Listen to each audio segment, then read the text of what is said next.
مگر مجھے تم سے واقعی محبت ہو گئی ہے۔ وہ ان کے ہاتھوں کو اپنے ہاتھوں میں بھرتی بولی تو آغا فارس کو گویا کرنٹ لگا۔ محبت؟ انہوں نے بے یقینی سے بڑبڑاتے ہوئے اپنے ہاتھ فوراً واپس کھینچے۔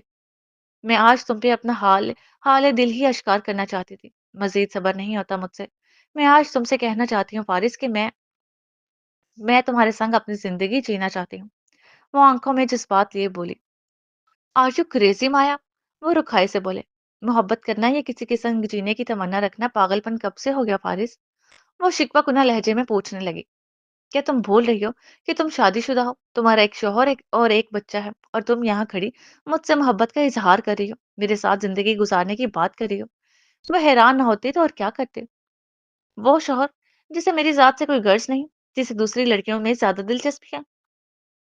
وہ بچہ جو اپنے پیروں پہ چل نہیں سکتا، جو زبان ہوتے ہوئے بھی بول نہیں سکتا، خود سے ہی کھا پی نہیں سکتا، ایسی اولاد اور شوہر کا میں کیا کروں؟ وہ اتنی حقارت اور سفاکیت سے بولی کہ آغا فارس دنگ رہ گئے۔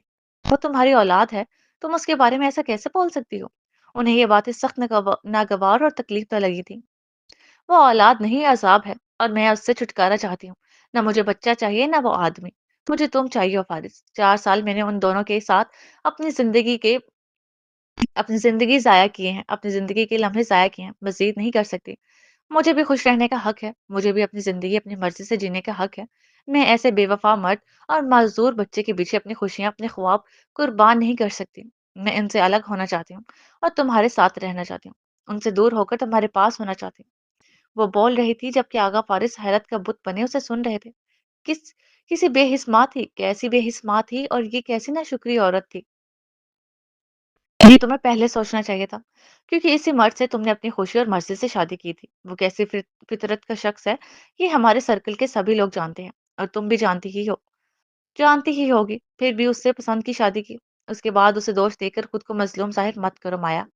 اور دوسری بات کہ جو عورت اپنی اولاد سے نفرت کرتی ہو، اسے بوجھ اور عذاب سمجھتی ہو، اسے میں کیسے پسند کر سکتا ہوں؟ جو عورت اپنی اولاد سے محبت نہیں کر سکتی، وہ کسی مرد سے کیا خاک محبت کرے گی؟ جو اپنی اولاد کی سگی نہیں، اپنی اولاد کی نہیں ہوئی، وہ کسی مرد کی کیا حق ہوگی؟ مجھے حیرت اور افسوس ہے تم پہ، حد درجہ حیرت اور افسوس۔ وہ نفی میں سر ہلاتے اسے شدید ناپسندیدگی بھری نگاہوں سے دیکھتے بولے۔ تم میری محبت کو جھوٹا کہہ رہے ہو؟ اس چہرہ آغا فارس کے تماچے کی صورت میں پڑنے والے لفظوں کے سبب سرخ پڑا اس کا چہرہ۔ ہاں کہہ رہا ہوں، پہلی بات تو یہ کہ نہ مجھے تم میں انٹرسٹ ہے، نہ ہی تمہاری اس پروپوزل کے بعد میں تمہارے بارے میں سوچنا چاہتا ہوں۔ بالفرض اگر تمہیں ہاں کہہ بھی دیتا ہوں تو تمہارا کیا بھروسہ تمہارا کہ کل کو تم مجھ سے بھی یوں ہی چھٹکارا حاصل کرنا چاہو، کل کو میرے اولاد بھی تمہیں عذاب لگنے لگے؟ یو نو واٹ، تم جیسے عورتوں کا کوئی بھروسہ نہیں مایا۔ وہ چہرہ اس کے قریب کرتے آخری جملہ قدرے بے حسی سے بولے تھے، جبکہ مایا کا چہرہ غصے کی شدت سے تلملا اٹھا۔ انکار یا اقرار کا اختیار تمہارے ہاتھ میں تھا، مگر اپنی ذات پہ کیچڑ اچھالنے کی اجازت تمہیں مایا افندی ہرگز نہیں دیتی۔ وہ دبا دبا سا پھنکاری۔ تمہاری ذات تو آلریڈی کیچڑ کی زد میں آئی ہوئی ہے۔ لوگ تمہارے بارے میں کس قسم کی باتیں کرتے ہیں تمہیں کیا لگتا ہے کہ مجھے کچھ معلوم نہیں؟ میں واقف ہوں، مگر میں نے تمہارے ذاتی معاملات کو ایک طرف رکھتے ہوئے تم سے بس بزنس کی حد تک تعلق رکھا اور ڈیل کی، کیونکہ بزنس میں نفع حاصل کرنے کے لیے سامنے والے کے کردار کو اہمیت دینا ضروری نہیں ہوتا، اس کے کام کو دیکھنا ضروری ہوتا ہے۔ میں پروفیشنل لائف کو پرسنل لائف سے الگ رکھنے والا شخص ہوں۔ مجھے ماموں اور کئی لوگوں نے کہا کہ تمہاری کمپنی سے ڈیل نہ کرو، کہ تم لوگوں کے چرچے کی زبانوں پہ اچھے لفظوں میں نہیں تھے، مگر مجھے ان لفظوں اور زبانوں سے غرض نہیں، کیونکہ مجھے تمہاری ذات سے غرض نہیں تھی، مجھے تمہارے کام سے غرض تھا، مگر تم یہ سب کر کے ہمارے کام کو بھی متاثر کر رہی تھی۔ یہ سب باتیں اور خیالات یہیں ترک کر دو، ورنہ میرے لیے تمہارے ساتھ کام کرنا بہت مشکل ہو جائے گا۔ آغا فارس ہاتھ اٹھا کر آخر میں قدرے ڈھیلے لہجے میں کہا، مگر مایا کا تو خون کھول اٹھا تھا۔ تو تمہیں لگتا ہے کہ میں ایک بد کردار اور بدنام لڑکی ہوں؟ وہ آنکھوں میں لہو لیے بولی۔ میں نے کہا نا کہ تم اگر ہو بھی تو مجھے اس سے غرض نہیں، وہ شانے اچکا کر بولے۔ تم خود کون سا پاکیزہ صفت انسان ہو ہاں؟ وہ ایک دم سے چلا اٹھی۔ ایک بیوی چھوڑ گئی اور ایک مر گئی، یقیناً وہ تمہارے جیسے انسان کے ساتھ اپنی زندگی داغدار نہیں کرنا چاہتی ہوگی، تبھی موت کو گلے لگا لیا۔ اور دوسری، اب تم اپنی حد پار کر رہی ہو مایا۔ آغا فارس مشتعل ہوتے اسے ٹوک گئے۔ وہ دونوں اب میرے ساتھ نہیں ہیں، میری دوسری بیوی میرے ساتھ رہنا نہیں چاہتی تھی، سو میں نے بنا کسی بدمزگی کے اسے آزاد کر دیا۔ وجہ تمہیں بتانا میں ضروری نہیں سمجھتا، اور میری مری ہوئی بیوی کے خلاف میں ایک لفظ برداشت نہیں کروں گا۔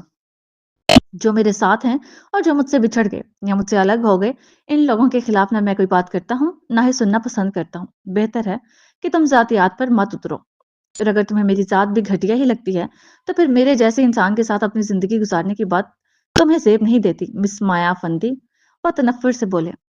میں غلط تھی کیونکہ تمہیں بہت اچھا سمجھ بیٹھی تھی، مگر تم… وہ غصے کی شدت سے لال پیلی ہو رہی تھی، مگر جیسے ہی میں نے انکار کیا تمہاری ساری میٹھی اور ایموشنل باتیں دم توڑ گئیں اور تم اپنے اصل روپ میں آ گئی۔ میں نے پہلے ہی کہا تھا کہ تمہیں مجھ سے محبت ہرگز نہیں ہے، محبت ہوتی تو نظر آ جاتی، کیونکہ فارس محبت کو پہچانتا ہے۔ وہ اسے کج خلقی سے ٹوک گئے تو توہین کا احساس ایک بار پھر سے مایا کے وجود سے ٹپکنے لگا۔ تم صرف میرے ظاہر پہ مرتی ہو مایا، تمہیں میرے باطن سے غرض نہیں۔ اول تو مجھے اب کسی سے بھی شادی نہیں کرنی، اور اگر کی بھی تو اسی لڑکی کو اپنا جیون ساتھی بناؤں گا جو میرے باطن سے محبت کرے، جس کے لیے میری خوشی غمی اور ہر خواہش اہمیت رکھتی ہو، نہ کہ صرف میرا وجود۔ وہ اس کی آنکھوں میں دیکھتے ایک ایک لفظ چھپا کر بولے، جبکہ مایا کی آنکھیں زہر اگل رہی تھی۔ تو تم مجھے ٹھکرا رہے ہو، وہ مٹھیاں بھیجتی بولی۔ میں صرف انکار کر رہا ہوں، نہ تمہیں ٹھکرا رہا ہوں نہ دھتکار رہا ہوں۔ وہ کندھے اچکاتے بولے سوچ لو فارس، مجھے انکار کرنے کی بہت بھاری قیمت چکانی پڑے گی تمہیں۔ وہ دھمکیاں میں اس لہجے میں بولے، میں ہر قیمت چکانے کو تیار ہوں، مگر تمہیں رضامندی نہیں دے سکتا۔ زیادہ سے زیادہ کیا کرو گی تم؟ یہ ڈیل ختم کرو گی؟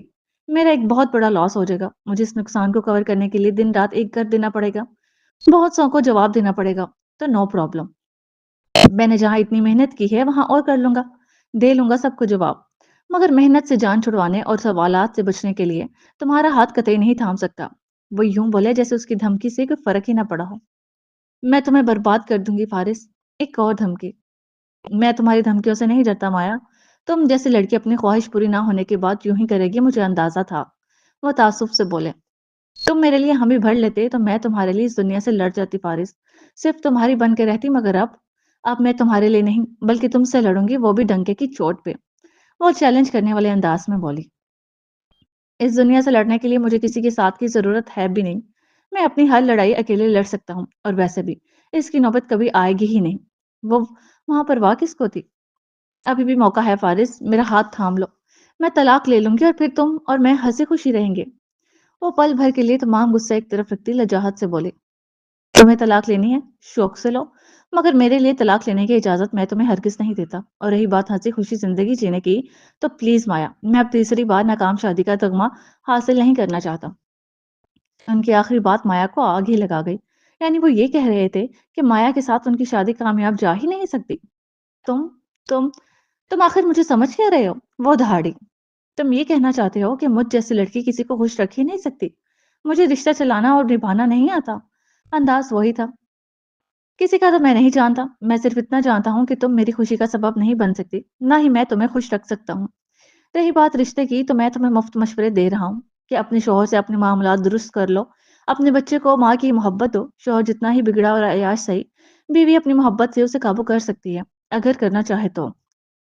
تم اپنے دوسرے کام کچھ وقت کے لیے ترک کر کے اپنے شوہر اور گھر کو وقت دو، اس کی ضرورتوں کا خیال رکھو، اس کی خواہش کا احترام کرو، اس سے محبت سے پیش آؤ، پھر دیکھنا کہ کیوں کر وہ کسی دوسری عورت کی طرف جائے گا۔ جب اسے اپنی بیوی سے وہ محبت اور توجہ نہیں ملے گی جس کا وہ حق رکھتا ہے، تو پھر وہ باہر ہی اور جسٹ شٹ اپ۔ وہ انہیں ٹوکتی برہمی سے چلا اٹھی، مجھے مشورہ دینے کی ضرورت نہیں ہے کہ مجھے کیا کرنا چاہیے اور کیا نہیں۔ تم اپنا سوچو کہ تمہیں وفادار بیوی آخر کہاں سے ملے گی، کیونکہ اس وقت تمہارے ارد گرد جو منڈلاتی ہیں وہ صرف تمہارے پیسے پہ مرتی ہیں۔ جو مشورہ مجھے دے رہے ہو اس پہ تم خود ہی عمل کرو، تاکہ تمہاری بیوی تم سے اپنا حق نہ پا کر باہر یو نو وٹ مایا، تم جیسے زہریلی اور دوسروں کے کردار کو نیچ سمجھنے والی عورت میں نے آج تک نہیں دیکھی۔ اسے ٹوک کر غصے سے چلانے کی بجائے وہ بس افسوس سے بولے، جو لڑکی ابھی میری زندگی میں آئی بھی نہیں تم اس کے کردار تک کو اچھالنے لگی، افسوس ہے تمہارے لڑکی ہونے پہ۔ وہ تعصب سے سر دائیں بائیں ہلانے لگے۔ ابھی تو میں صرف بات کر رہی ہوں فارس، ابھی کردار اچھالا ہی کہاں ہے؟ جس روز تم کسی اور کو اپنی زندگی میں شامل کر لو گے، اس روز میں ان باتوں کو یاد کرنا، اس روز میری ان باتوں کو یاد کرنا، کیونکہ میں اپنے کہے پہ عمل کرنے ضرور آؤں گی، کتنا ہی انتظار کیوں نہ کرنا پڑے، مگر میں تمہارے کہے ایک ایک لفظ کا بدلہ چکانے تمہارے روبرو ضرور آؤں گی۔ مجھے ٹھکرا کر تم نے اپنے پیروں پہ کلہاڑی ماری ہے، اب یہ زخمی پاؤں تمہیں چین نہیں لینے دیں گے، یہ تکلیف اب سے خوف بن کر تمہارے ساتھ ہی رہے گی، یہ یاد رکھنا۔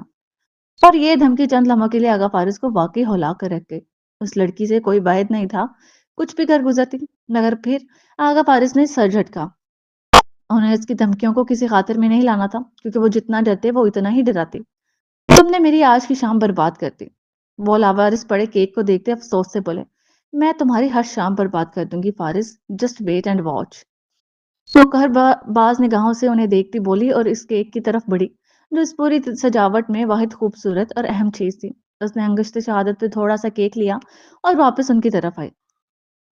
ہیپی برتھ ڈے فارس سویٹ ہارٹ۔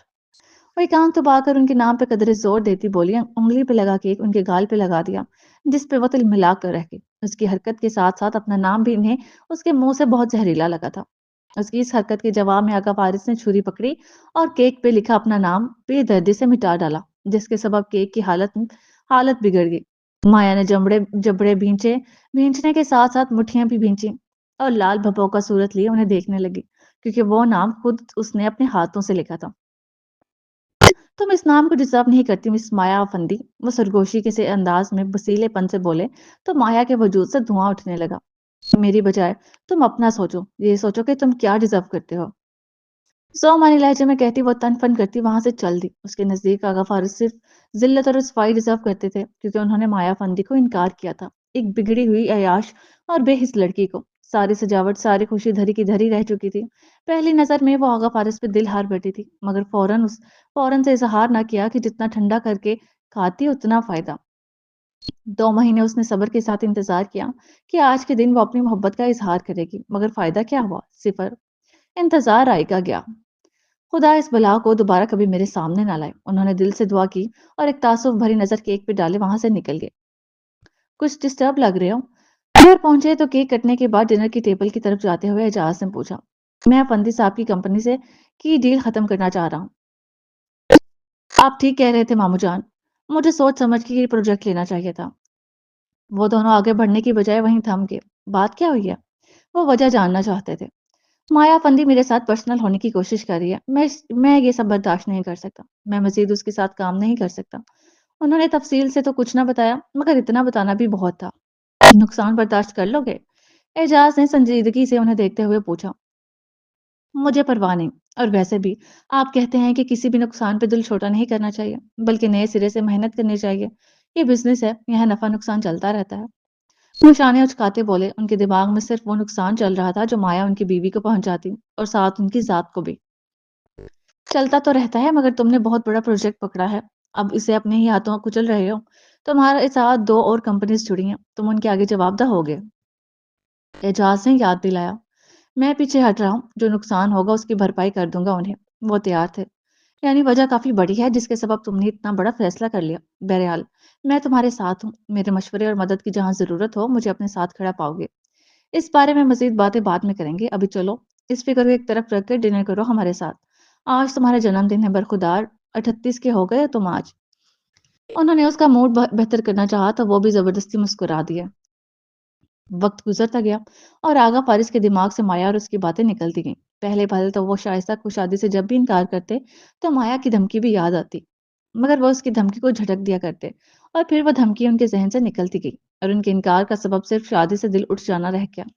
وہ بھول چکے تھے مایا فندی اور اس کی باتوں کو، مگر جب پارٹی میں اسے دیکھا تو ان کا دل دھڑکا۔ اس کی باتیں انہیں بتلا گئیں کہ وہ اپنی بھڑاس نکالنے آئی ہے، مگر آج مایا کے منہ سے یہ سن کر کہ یہ تو ابھی شروعات ہے، وہ فکر مندی میں گھر گئے تھے کہ یہ لڑکی نہ جانے مزید کیا کرے گی۔ یاد ہے میرے الفاظ، کیا کہا تھا میں نے؟ وہ ٹیبل سے ہٹ کر مزے سے صوفے پہ جا بیٹھی تھی، جبکہ آغا فارس کی سماعتوں میں اس کے سال قبل کہے الفاظ گونجے۔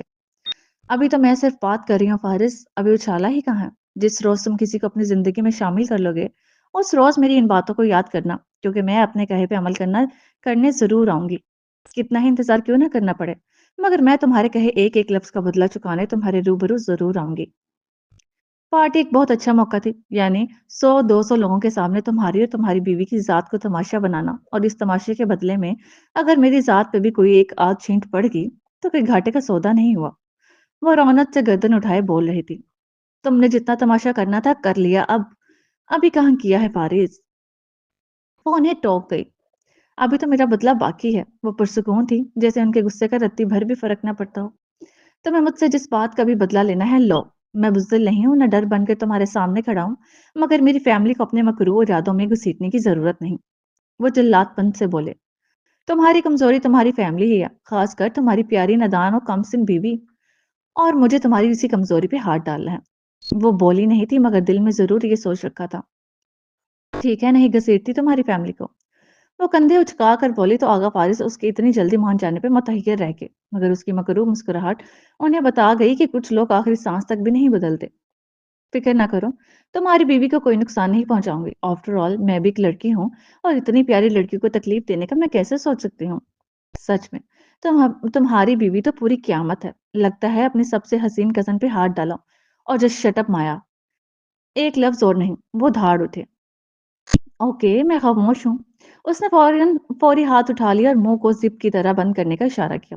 اپنے کردار سے اس قدر بھی مت گرو، شرم نہیں آتی تمہیں ایسے الفاظ استعمال کرتے ہوئے؟ بلکہ میں تو بھول ہی گیا تھا، تم جیسی لڑکیاں تو شرم اور احساس سے آری ہوتی ہیں۔ وہ تنفر سے بولے، شرم کا تو معلوم نہیں مگر احساس سے آری تو میں واقعی ہوں۔ اس نے واضح کیا کہ وہ کسی قسم کا بھی احساس اپنے اندر پیدا کر کے انہیں بخشنے والی نہیں۔ تم اگر آپ اپنی بھڑاس نکال چکے ہوں تو اب جا سکتے ہیں، مجھے بہت سے کام ہے مسٹر فارس۔ آپ کی طرح فارغ نہیں ہوں کہ جب جی چاہا منہ اٹھائے کسی کے بھی آفس چلے آئے۔ وہ اٹھ کھڑی ہوئی اور مزید باتوں سے غیر دلچسپی کا اظہار کیا۔ میری زندگی میں اگر تم نے زہر گھولنے کی کوشش کی تو مجھ سے برا کوئی نہیں ہوگا، یہ یاد رکھنا۔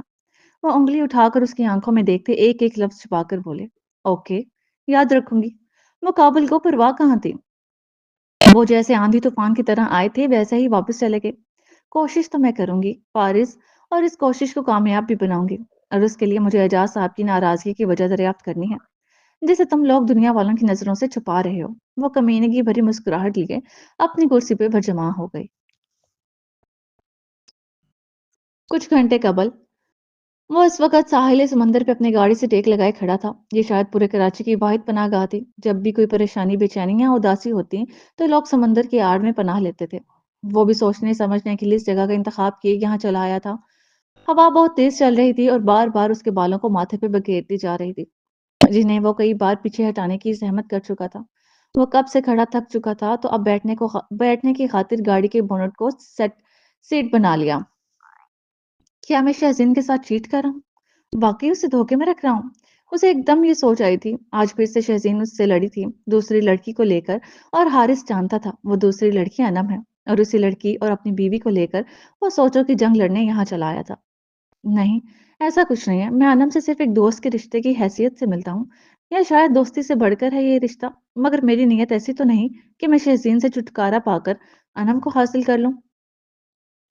وہ خود سے سوال پوچھنے کے بعد خود ہی جواب دے رہا تھا، ایسا ہرگز نہیں ہے۔ دھوکہ تو تب شمار ہوتا جب میری ایسی کوئی نیت ہوتی۔ مجھے انم کے ساتھ وقت گزارنا اچھا لگتا ہے، اس لیے اس سے ملتا ہوں۔ اس کے لیے محبت ابھی بھی باقی ہے، میں یہ مانتا ہوں، مگر اس محبت کو پانے کی نیت سے اس کے ساتھ نہیں ہوں۔ ہاں، اس کا دل اس طرف سے صاف تھا کہ اسے انم کو پانا ہے یا اس سے محبت بڑھانے کی نیت سے ملتا ہے، بس اسے اچھا لگتا تھا۔ وہ اس کی محبت تھی، اسے حارث کی دوستی چاہیے تھی، سو وہ دوستی کی حیثیت سے ہی اس کے ساتھ جڑا ہوا تھا۔ مانتا ہوں انم سے محبت ابھی بھی میرے دل میں اتنی ہی شدت سے برقرار ہے جتنی شدت سے مہینوں قبل تھی، مگر میں شہزین سے بالکل بھی بے وفائی نہیں کر رہا، نہ کرنا چاہتا ہوں۔ شہزین میری بیوی ہے، جیسے بھی ہے، مگر میری شریک حیات ہے، اب وہی میری عمر بھر کی ساتھی ہے۔ سو اگر میرا دل انم کے لیے کہیں ڈگمگا بھی جائے تو دعا کرتا ہوں کہ اس ڈگمگاہٹ پہ بر وقت قابو پا لوں، کیونکہ جو رشتہ میرے ساتھ جڑ چکا ہے اسے مجھے ایمانداری کے ساتھ عمر بھر نبھانا ہے۔ وہ دل کو سمجھا بجھا رہا تھا، شہزین پہ برقرار اپنا غصہ ختم کرنے کی صحیح کر رہا تھا۔ امی جان ٹھیک کہتی ہیں، بیویاں تو شک کرتی ہی ہیں، خاص کر تب جب انہیں پتا ہو ان کا شوہر کسی اور کی محبت میں گرفتار تھا یا ہے۔ شہزین مجھ سے محبت کرتی ہے اور میں نہیں جانتا کہ یہ کیسی محبت ہے جس میں اسے مجھ سے زیادہ اپنی ذات اور اپنی انا، اپنی خواہش، اپنی خوشیاں پیاری ہیں، مگر وہ کہتی ہے تو مان لیتا ہوں کہ اسے واقعی محبت ہے مجھ سے۔ وہ آخر میں ہلکا سا ہنسا تھا، تمسخرانہ ہنسی۔ شاید اس کی محبت سمجھ سے باہر تھی، یا اس کی محبت در حقیقت محبت لگتی ہی نہیں تھی، ضد لگتی تھی، جنون لگتا تھا۔ مجھے انم سے اپنی ملاقاتیں کم کر دینی چاہیے، اس لیے نہیں کہ شہزین سے ڈرتا ہوں، بلکہ اس لیے کیونکہ انم پہ انگلی اٹھنے سے ڈرتا ہوں۔ جب اس کے دوست ہماری تصاویر لے سکتے ہیں تو کوئی بھی جاننے والا لے سکتا ہے، اور میں نہیں چاہتا وہ لوگوں کی نظروں میں آئے اور کوئی اس کی ذات پہ سوال اٹھائے اسے میرے ساتھ جوڑ کر۔ یہ وہ پہلی سوچ تھی جو اسٹڈی روم سے شہزین کے نکلنے کے بعد اس کے دماغ میں آئی تھی، اور اب تک یہی سوچ اس کے لیے سب سوچوں سے زیادہ اہم تھی۔ خیر، ملاقاتیں پہلے بھی کون سا زیادہ ہوتی ہیں جو کم کی جائیں؟ وہ اپنی ہی بات پہ ہنسا بھی تھا کہ ملاقاتیں کم کر دینی چاہیے، مگر اس ہنسی میں اداسی بھی واضح جھلکی تھی۔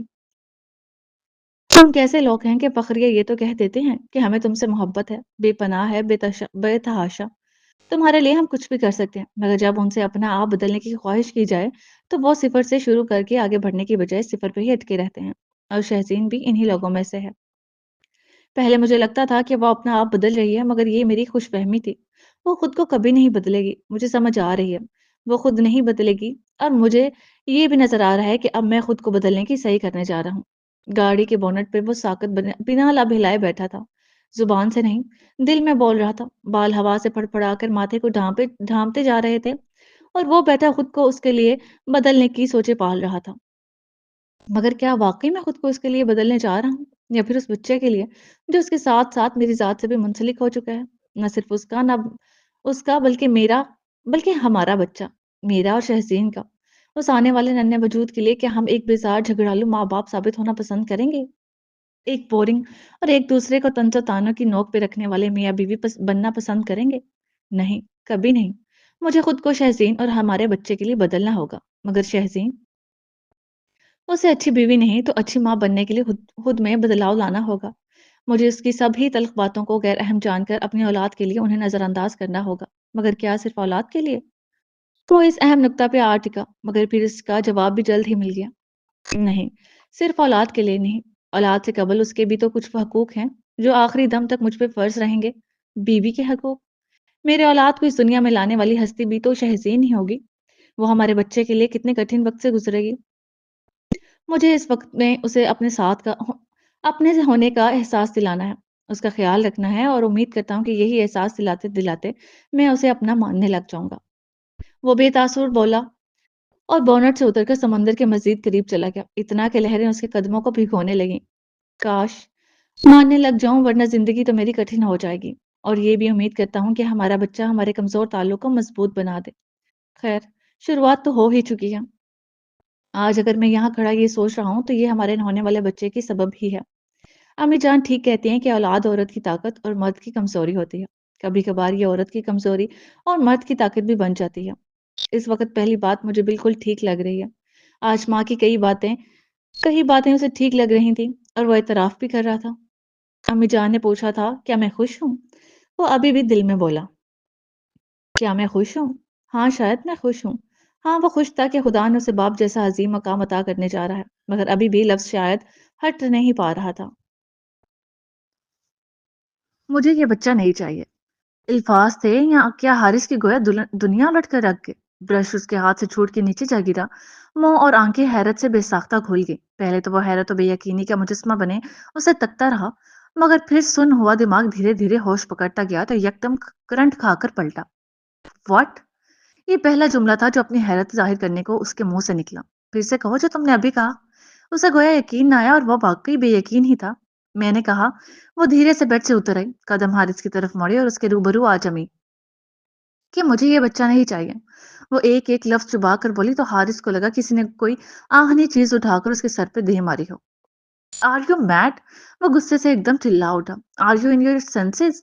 اسے لگا شاید شہزین کا دماغ ہل گیا، مگر دماغ تو اس کا ہل گیا تھا یہ سن کر۔ شہزین کا تو ٹھکانے پر ہی تھا۔